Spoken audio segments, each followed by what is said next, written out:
So there's a lot of internet rumors about this. Mm-hmm. They didn't plan anything. They just fought.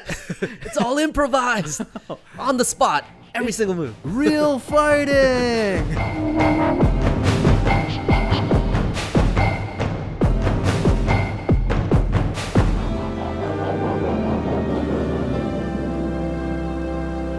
Hey there, action fans. We are back. Welcome back to Athan on Action. I'm your host, Athan Bao. I'm joined here by Peter. And today we are going to review a classic S.P.L, also known as Sammo Hung, also known as KillZone. Directed by Wilson Yip. Action director, the great, immortal Donnie Yen. For set piece, we got the lobby fight. Let's do the setup here. Donnie Yen is police officer Ma Quan. He leads a team of corrupt police officers to arrest triad leader Wang Po, played by Sammo Hung. Armed with a giant Pink Panther doll, Wang Po takes them all on. Oh, that giant Pink Panther doll. I want that thing. I really liked Sammo's kind of like ferociousness in the scene. Like, he really comes out aggressive. Like, he's the aggressor in this. He's the one that's attacking everyone. He's gonna get to his son's birthday party. I know. You don't ever get in the way of that. My son's 1 month birthday Look at this Pink party. Panther thing I got for him, man. Jeez. This is the first time they've fought on camera. Yeah, I know. It's like their first real collaboration. I read they were trying to collaborate sometime in the 80s, but then scheduling got in the way. And so this was the real first time that, you really see them on screen together. This style of fighting in martial arts movies was always my favorite growing up. Mm-hmm. Has a realistic ground, but it's stylized, obviously. It's a movie, right? Yeah. He does a jumping sidekick to a trash can. So, I mean, you don't do that in real life, but it looks pretty damn cool. Yeah, it's flashy as hell. What did you think of the pile up at the end when they all I loved jumped it. on him? I loved it. I especially love the long-haired cop guy doing like an ultimate warrior splash onto Sammo Hung to like keep him down. Oh man, I chuckled a little bit, but I still loved it. It's pretty weird. Out of all of them, they give him the most masculine yelp. Look at that hair though. He's like an Asian Tarzan. I'll tell you this right now. In my younger days, I was a bouncer for about 5 to 6 years. Yeah. The way they piled up on that guy, it's very realistic, very accurate. Yeah, everyone just jumps on like that. Well, they try their best. The guy scrambled like everybody's got a limb. Yeah. Like, it doesn't really work. This guy's tough, man. You need 3 guys to hold him. But that does happen. Yeah. Out of 5, what do you got for this one? It's a 3 out of 5. Good little start to the movie. Solid action. And a little taste of things to come. Mm-hmm. A little bit of BJJ. Good appetizer. In there, but not just yet. Yeah. Just to get your beak wet a little bit. Yeah. So yeah, I'll give it a 3.5. 3.5. All right. 3.5. Okay, next up I got the Wu Jing entrance. I called it the Jack Attack. Jack Attack. Because his name's Jack. I honestly do not know any of the characters' names. I just go by their real names. Jack Attack. The setup. Wu Jing plays psycho hitman Jack. Officer Loke goes to a soccer park to buy a gun. However, it turns out to be a trap. Jack makes his entrance. And what an entrance. Other than looking like a rejected member of NSYNC, pretty damn badass entrance. You don't like that look? No, I'm not saying I don't like it. I'm just saying that's what it kind of looks like. Well, this movie does take place right before 97, the handover, right? Mm-hmm. So they're supposed to look like that. Like Backstreet Boys and NSYNC. And the big sunglasses? Yeah. The cool guy tips? Oh, the frosted tips. It's great to see Wu Jing. Oh, yeah. They tried making him a thing. Mm-hmm. It just never really panned out. Is this one of his earliest movies? Or no. Did he have a lot of stuff before this? So what happened was in 96, he starred in Tai Chi Part 2 under Yu Wu Ping. Okay. They were basically trying to make him the next Jet Li / Jackie guy, right? Because Yu Wu Ping went through Jackie, Jet, Donnie. So they found this guy. I don't know the box office stuff, but whatever happened, he just never really found the right role. So he went to TV for mainland China. So he kind of got popular there. They never really had the right role for him until now, where they made him like a psycho. And it's perfect. A mute psycho, too.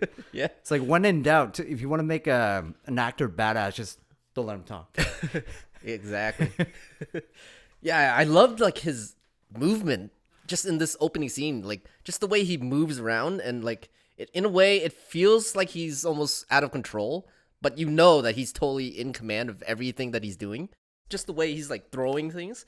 It looks chaotic, but it's just so amazing to me, like that speed that he's going at. the way the scene was set up, it was almost like a horror movie. You know? Yeah, there's a build up to it, like with all the little characters kind of running out of that scene, and It's like, oh no, the ball! running to the gate. Yeah, yeah, it's an absolutely great little horror short, basically. Right, cool. Out of 5, what do you got for this little entrance? It's a 3.5 for me. It's a really awesome intro to the character. I wish the other guy kind of did a little bit more, put up a little bit more of a fight, but like total badass way to introduce like a number 2 henchman kind of guy. And he's a smoker too. Yeah. Wu Jing. Yeah. Probably hacked a dart. Right before. That's right. I'll give him a 4.5 just for that. Oh, you like that, huh? Love it. All right, let's move on to the next one, the big legendary alley fight. Let's set up. Everybody's angry. Wang Po has Simon Yam hostage after Sammo finds the bag of money that his team had stolen. He makes his way over to Wang Po's. However, Jack awaits him in the alley. Oh man. So I gotta say, the kind of the way the scene starts with like the overhead crane shot, where it like kind of lowers down and then follows Donnie into the alley. I love that shot. It's kind of like a really great way of kind of building anticipation for the scene. Like you're ready. Oh man, I'm so jacked up at this point when that happens. Oh man. That whole build up before the fight, he learned that from Choi Hark when he first got into the business. Yeah.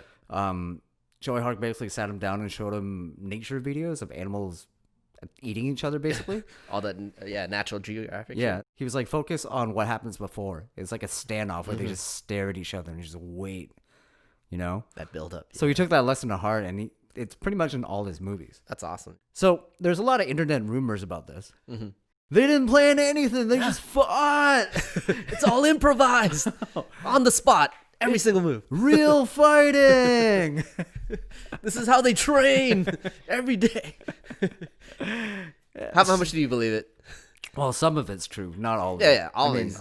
Most of it is choreographed, obviously, but there are sections where they basically just kind of go at it. Yeah, I can see that in that kind of second sequence. Like, there's almost like a 3-act part to the fight. That second act where they're staring off, they're more like loose, right? It's more like throwing and then kind of backing off and seeing what the other guy's doing. I can see that part being more improvised. Yeah. But yeah, obviously the bigger moves and whatever, then obviously that's choreographed or whatever. Yes. But yeah.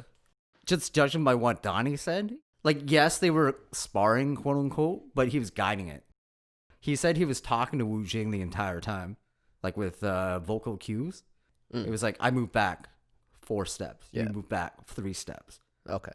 How much experience did they have with each other? Because based on some of those stories, which I don't know if true, like some of them have said like they've been training together for years or whatever. They probably did, right? Because they both kind of had similar starts in the Beijing wushu team, right? I'm assuming they're both their bases are wushu. Yeah. So, but then Donnie kind of went on and started learning, boxing, Muay Thai, all that cool stuff. Yeah, he did admit that he never actually trained jiu-jitsu though. Did he? No. He openly admit that. Yeah. But that's an old interview. Maybe he changed now. I'm not sure. I'm sure now, like, with his mindset and, like, how he wants to kind of master different things, like, he would do a lot of MMA training at least or whatever, right? Possibly. So, I mean, he did do 2 more MMA-based movies. So maybe there was training in between them. I'm not sure. But for this one, openly admitted he never trained. I also want to kind of bring up, I feel, in my opinion, it's a really almost perfectly shot scene. Just kind of the where they keep the camera as far as those kind of short wide shots.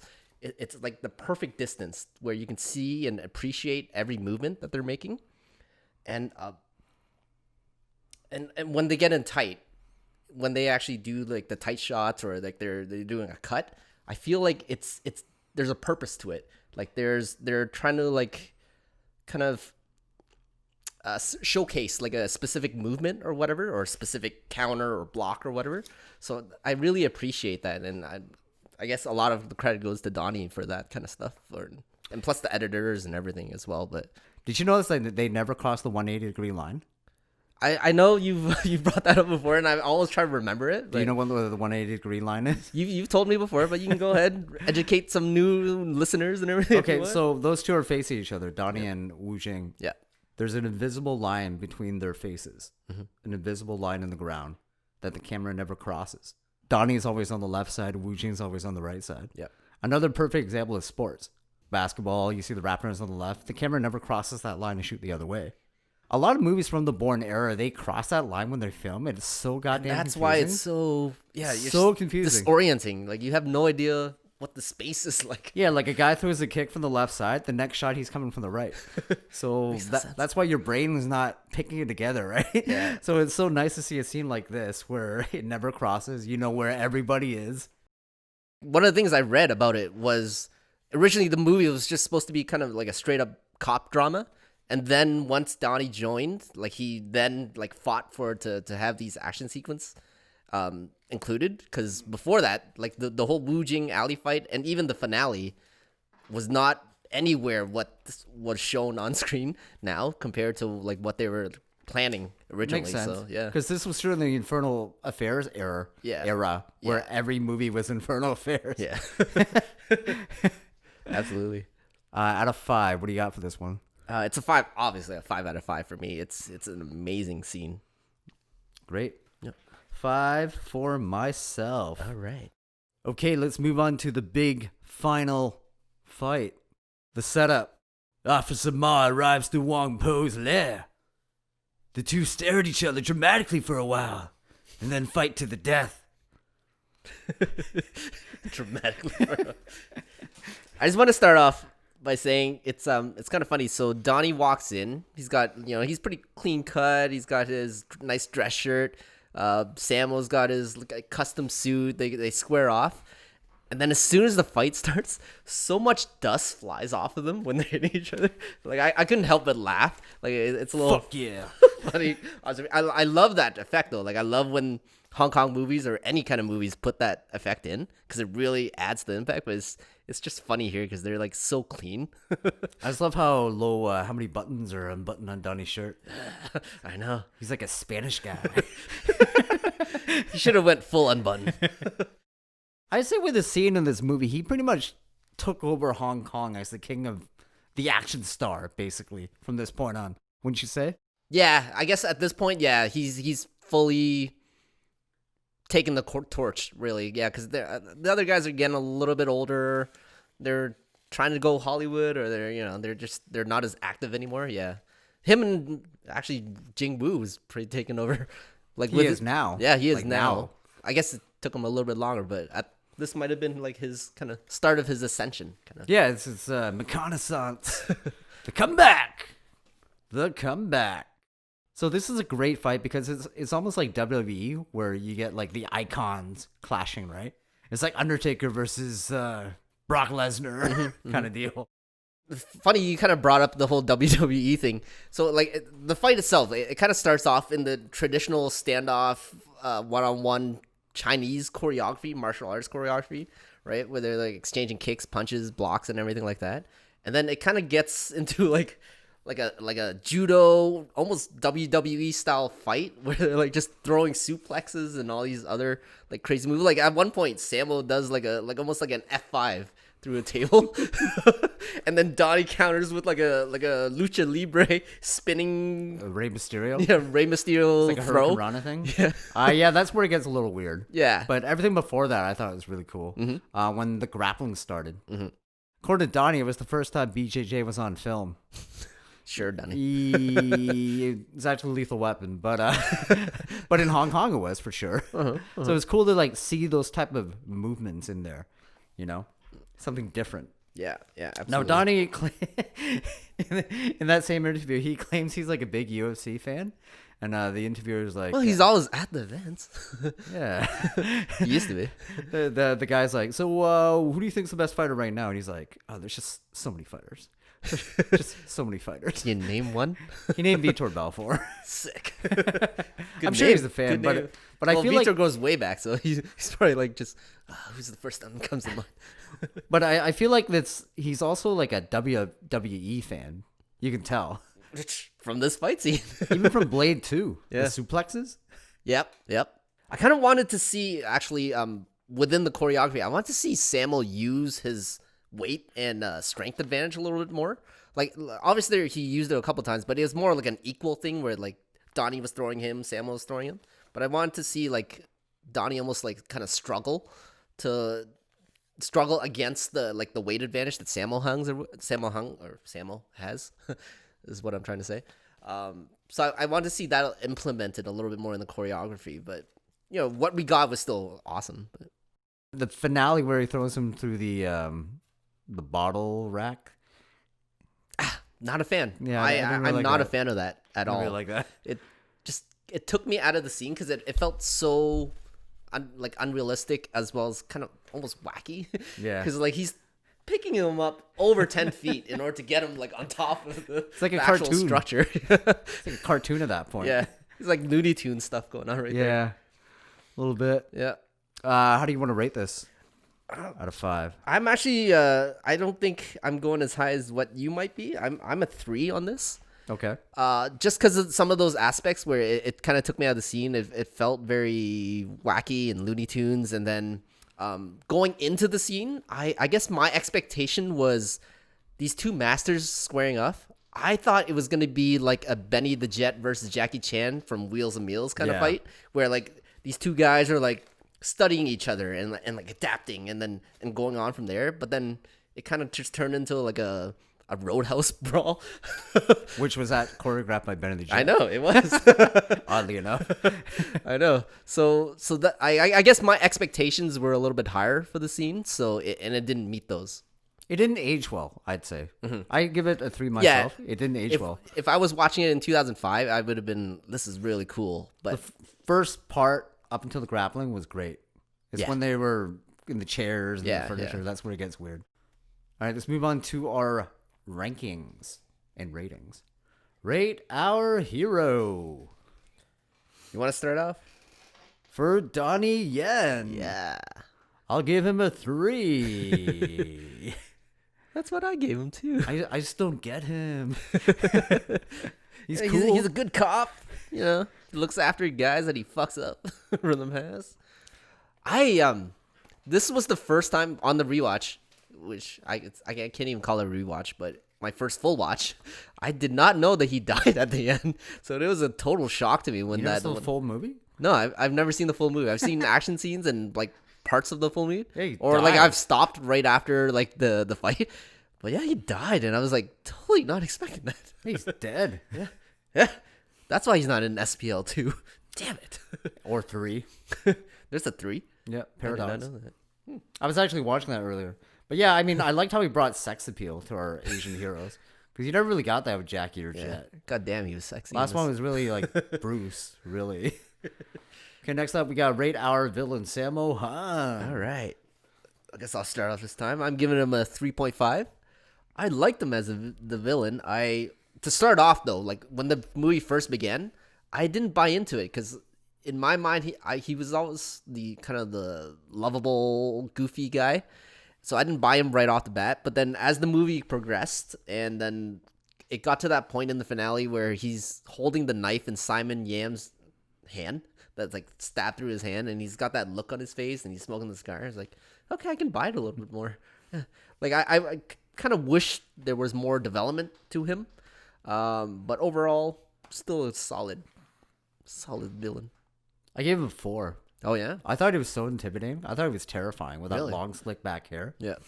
Really bought into it. Because, I mean, growing up, when I was watching him, I was always like, this guy would be a great villain. So goddamn intimidating. Next up, we got 3 badass moments. All right. Number What's your number 3? Number 3.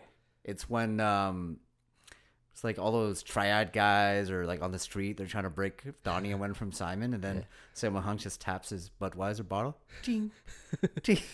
Then he slams it, and everybody's like, "Tsh." Yeah, that's such a pretty triad thing. That's pretty awesome. God, there's like 300 of those guys right there. They just hang out in alleyways all night. They just hold empty bottles Apparently. at all times.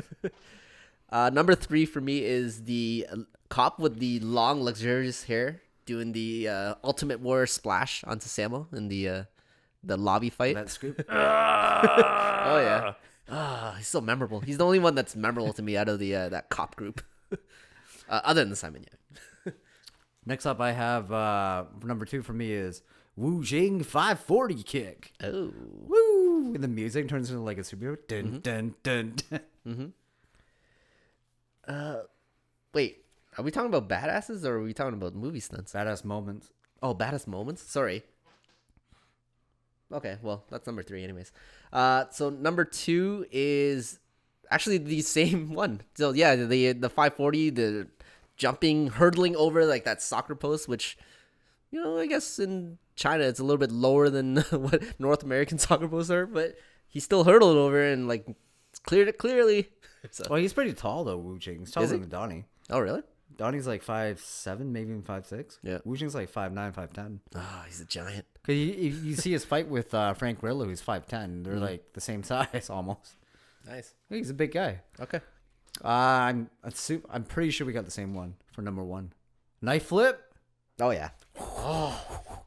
Oh man. Yeah, I viscerally reacted when I saw that the first time ever. I was like, "Oh my god, Yeah. that is so cool!" Whoa! Yeah, I was not expecting it.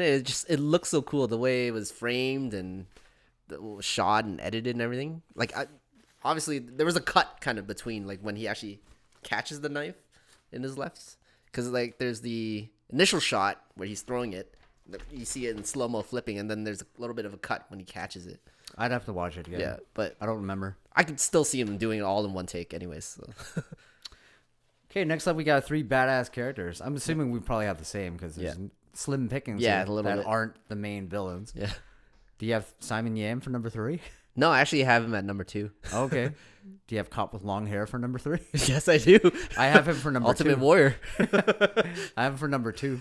And then Jingwu obviously is number 1. You mean Jack? Jack. Jack? All the bad guys in Hong Kong movies are either named John or Jack. Yeah. Did you know Whitest names possible. Yeah, did Makes you know sense. that Ken Lo's name was John in Drunken Master 2? No, I did not. No, he had a name. John. Okay, best action scene. Overall, eh? Yes. Alley fight, Alley obviously. fight. Scene I revisit. Alley fight.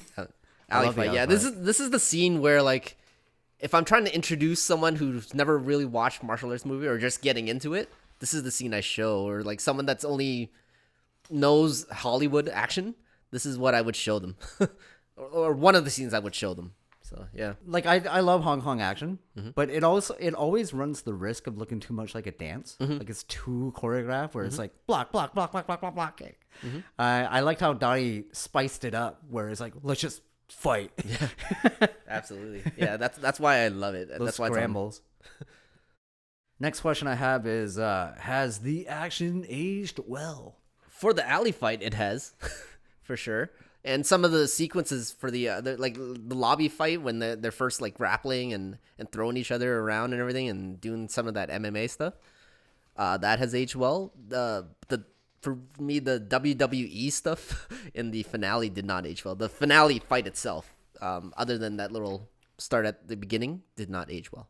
Yeah, like pretty much. Like I said, this is my favorite style besides the WWE stuff. Yeah. But everything else did age pretty well because Marvel is doing it right now.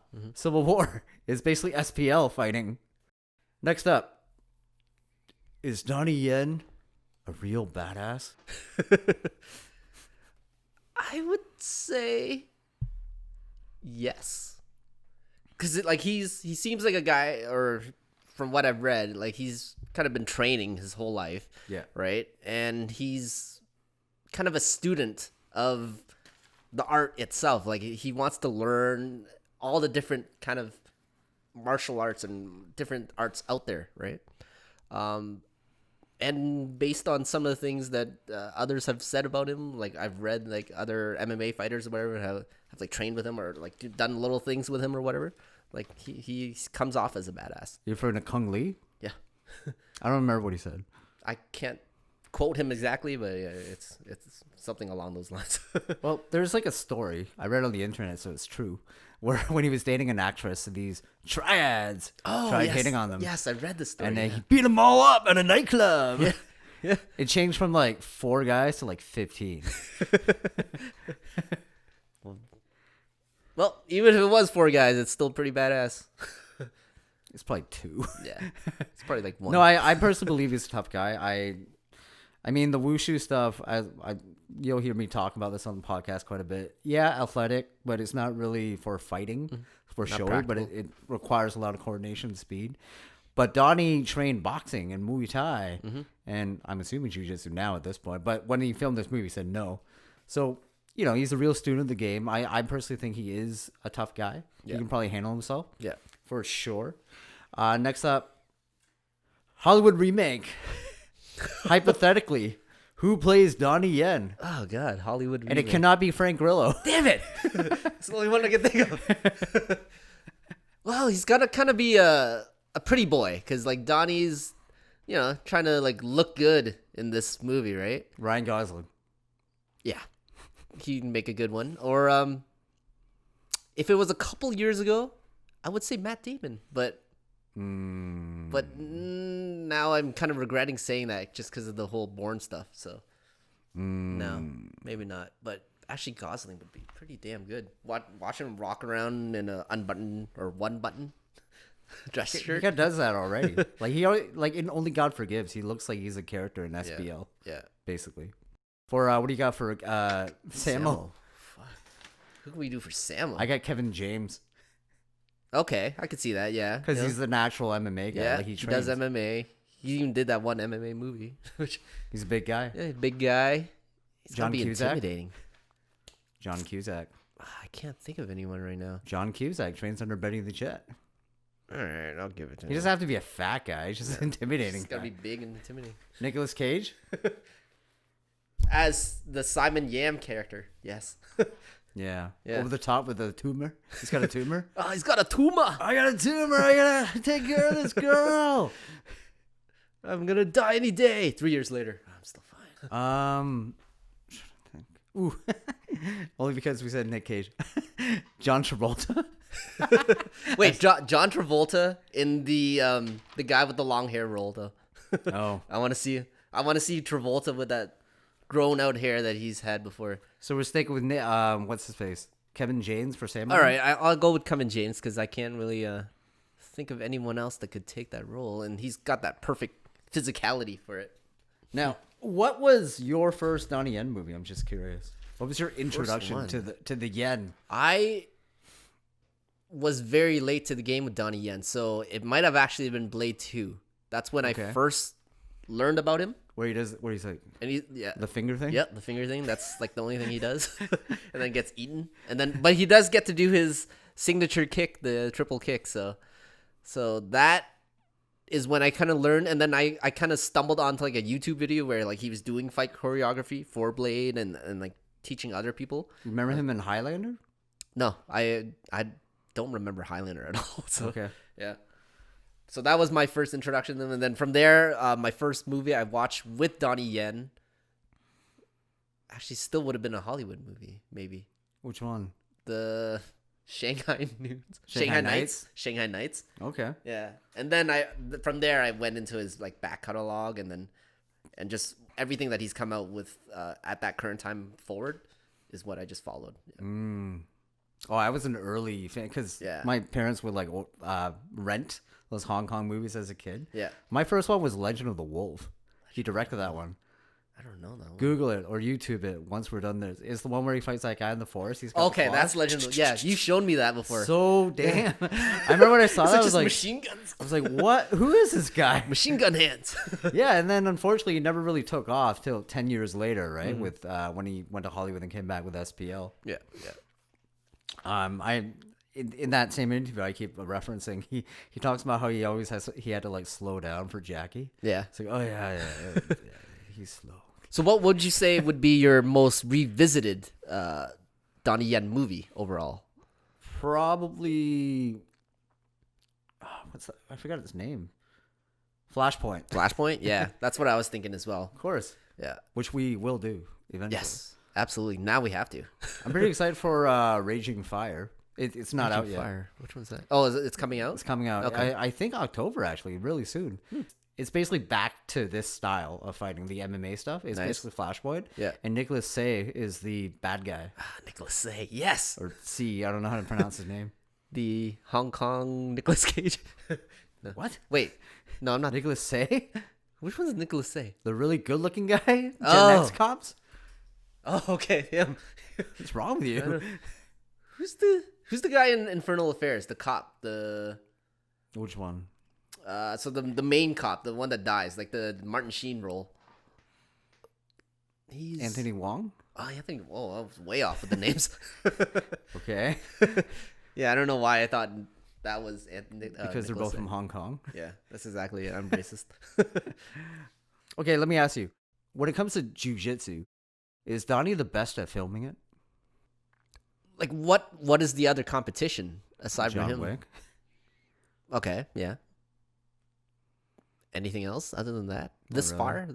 So it's just those two? I'm just curious your opinion because I watched this. Like, John Wick has been able to perfect it. Like, because Donnie was first to market, so, it's going to look a little rough Okay. at that point, and it's been years. Like, what's the gap between John Wick and then, like, Flashpoint, right? Yeah. So, and he made it look really smooth and look good in Flashpoint. I'm only asking because I watched that TIFF conference where he talks about BJJ. He's like, he basically said he's the only one that made it look good. He's like, he's like saying Hollywood doesn't know how to film it. I'm like, did he not watch John Wick or he just maybe he like just doesn't think it's good enough. I don't think he even watched it. That's curious. He's got to watch it. How can you not watch John Wick? It's Donnie, man. He's like a god now. The legend. He doesn't need to. Living immortal legend. I love the guy. He's one of my favorite action stars. Mm-hmm. What do you think if Bruce Lee were alive, his movies would have been like Donnie's? Yeah. Style wise? I feel so. Because Bruce is one of those, like, where I feel like Donnie kind of tries to adapt with the times and, like, what's out there in the mainstream as far as martial arts or anything. Yeah. Bruce obviously almost is like the grandfather of that, right? So I could absolutely see Bruce being in the same kind of like wavelength. He's definitely aping him early in his career. He even did the woo a lot. That was in Legend of the Wolf, right? Because I Legend of the remember Wolf. that's one of the things I remember from that. Yeah. It was a little weird and awkward. A little forced. It's great. Yeah. No, I love Donnie. though. Power rankings. So power rankings.